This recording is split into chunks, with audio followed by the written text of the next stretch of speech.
Hey guys, how you doing? Sam King here from Coaching Kings. Just want to give you guys a bit of a chat about the game Tottenham v Manchester City. City are in blue, Tottenham are in red. And I just wanted to talk to you about how I felt the game went. At the end there was 30 shots for City and 3 for Tottenham, so that probably tells you a little bit about the story. Tottenham in red scored 2 goals off 2 shots on target. And Man City do what they normally do, create a lot of chances, but couldn't really get the result. So, let's start. We'll start with all the goals. So, it was 2-2. So, for City's first goal, De Bruyne somehow managed to get in a bit of space. Sterling whizzed in at the back post. And as the ball came into De Bruyne, a first-time ball in, shot, and it went through past the keeper. Okay, to make it a bit easier, I'll use the black as the ball, and it was a goal. Pretty simple.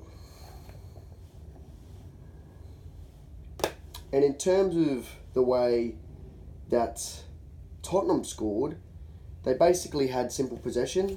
So, Man City were defending. They lined up with De Bruyne a little bit higher. We'll talk about that later, why they did that, but he was a bit higher. Spurs were all up the pitch, passing the ball. Aguero was a little bit out of the play. So it's in midfield. It went back into him. Players were calling to get him back in. Certainly Gundogan was calling for Aguero to get in, close the ball down. However, Tanguy and Ndombele managed to get on the ball somewhere in that midfield area, gave it to Lamela. He was driving and he sort of used one of the central defenders of City as a shield. Ederson was too close to his near post, left it a little bit exposed, and Lamela just wrapped it in the corner. So pretty smart finish. I thought that was his best game for Lamela since he's been at the club, so good on him. And still in the first half, City's second goal really just come from brilliance.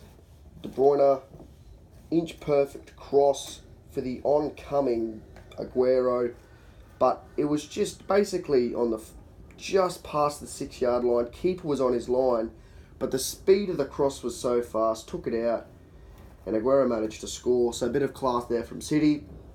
Second half, Tottenham pressed a little bit higher, they rallied, but it ended up just being a simple corner and Moura scoring on his first touch. So pretty cool stuff. Big takeaways for me, just in terms of the way City play, it's really good to watch. I mean, in terms of the flexibility, Zinchenko started left back, he's allowed to fly here. If he does that, that's the cue for one of the midfielders to peel out a little bit more. Could be Gundogan. So, just in their flexibility. And then a lot of the times we saw if the ball's on the other side of the field, he just inverted. And then Sterling was wide. Can they get it to there and rinse? Okay? There's a couple times in the first half, Sterling absolutely rinsed Kyle Walker-Peters. And I think that was certainly one of the strategies. Can we get him one-on-one? Can we do him? I thought just on the second half, when Man City have guys like Mahrez, Gabriel Jesus, though he brought him on probably around 60th, so it's early enough. I just thought perhaps he could have brought on Mahrez for Bernardo Silva at about 65, 70, because when you're playing at the level they are, if he plays at a 6 out of 10, that might not be good enough. You know, you might have to play an 8 out of 10 to beat a top team in Tottenham. In terms of how Tottenham went, I do appreciate that they changed their style. They played a very narrow, very deep block. A lot of their territory was in their half. So good on them for being adaptable and flexible.